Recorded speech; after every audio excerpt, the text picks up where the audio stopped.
antu waxaan u wanaagsan saaxiibada qiimaha badan ee ku xiran channelkeena xaqiijinta wararka marka hore Allah subhanahu wa ta'ala waxaan kaga bareenaa inuu caafimaad qabo inuu gaarsiiyo ciida insha Allah waxaan rajaynaynaa dadka xanuunsan inuu Ilaahay caafimaad degdeg ah oo sariic ah oo siiyo sidoo kale waxaan si sharaf leh kaaga codsanaynaa inaad muuqaalka like saarto like waa noo muhiim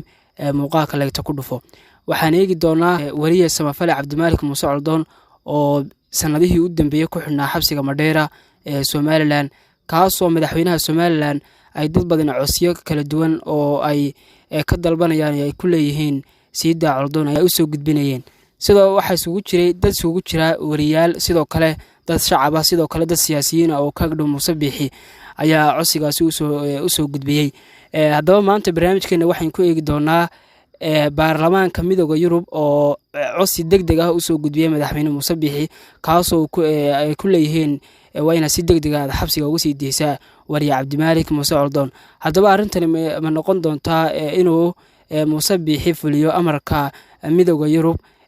Khalid Fodhadi wariyaha Khalid Fodhadi ayaa boggiisa uu ku leeyahay Facebook soo dhigay qoraal sidan u dhignaa baarlamaanka midowga Yurub ayaa xukuumadda Somaliland ugu baaqay inay si degdeg ah oo bilaa shuruud ah ku sii daayso wariye Cabdimaalik Muuse Coldoon haddaba dad aad u tiro badan ayaa warbixintaasi faalle ka dhiibtay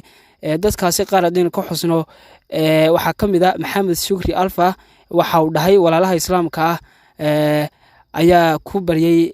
waanad ka diiday sidoo kale warbaahinta Soomaaliyeed ayaa codsiyo ku soo diray waanad ka diiday Muuse Biixi u jeeday siyaasiyiinta wada shaqeyntu ka dhaxayso ayaa ka codsadeen sii deyso Cabdimaalik Sheekh Muuse Coldoon waanad ka diiday xuquuqul insaanka ayaa ka codsadeen sii deyso dhag tala qumaasiin cuqaal iyo salaadiin ba kula hadlay kamaad yeelin haddaba haddaad midowga Yurub hadalkooda ku soo deyn bal waynu arkaynaa ayuu yiri mid kamid ah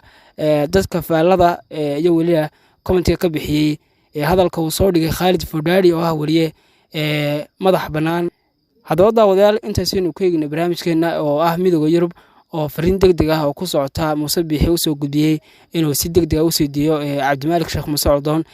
warbixinteena intaasaynu ku eegnay haddii aad muuqaalka dhameystiratay fadlan waxaan ka codsanaynaa inaad subscribe-ka nala dhaafina subscribe noo saarto isla markaana aad sii shargareyso si ay u gaadho walaalo fara badan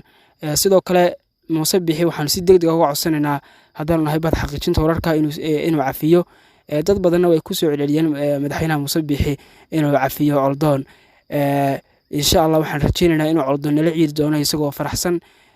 Muuse Biixi cafi